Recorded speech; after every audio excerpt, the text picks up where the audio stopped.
बातमी ठाकरेंच्या धारावी मोर्चाची। उद्धव ठाकरेंनी धारावीत मोर्चा काढून सरकारला थेट इशारा दिला। मुंबई गिळू देणार नसल्याचा इशारा त्यांनी सरकारला आपल्या भाषणातून दिला। तर तुम्हीच अदानींची सुपारी घेऊन काम करत असल्याचा आरोप देखील त्यांनी केलाय। आमच्या अडकीत सापडला तर खेचून काढण्याचा इशारा देखील उद्धव ठाकरेंनी बीकेसी मधल्या सभेतून दिलेला आहे। धारावी अदानींच्या घशात जाऊ देणार नाही। दुसरीकडे धारावीकरांना 500 फुटांचं घर देण्याची मागणी देखील त्यांनी आपल्या भाषणातून केलेली आहे। मुंबईमध्ये टीडीआर लॉबी आहे, त्या टीडीआर लॉबीच्या भल्याकरता त्यांची सुपारी घेऊन हा मोर्चा काढण्यात आलेला आहे। असे किती मोर्चे निघाले तरी धारावीच्या लोकांना पक्क घर आम्ही देणारच। ज्याने ज्याने अदानीची सुपारी घेतलेली आहे त्या सुपारीबाजांना सांगतोय, दलालांना सांगतोय की हा अडकित्ता लक्षात घ्या, किती मोठा अडकित्ता आहे, खलबत्ता आहे, अडकित्ता आहे।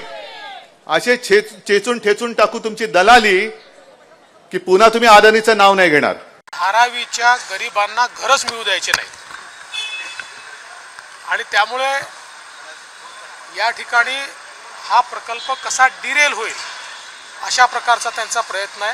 त्यामुळे आता जी काही नियुक्ती विकासकाची झालेली आहे त्याच्या सगळ्या टर्म्स अँड कंडिशन्स या उद्धव ठाकरेजींनीच ठरवलेल्या टर्म्स अँड कंडिशन्स आहेत। आपण कधीतरी धारावीचा गळा घोटू असा एकतरी जी.आर. काढला का?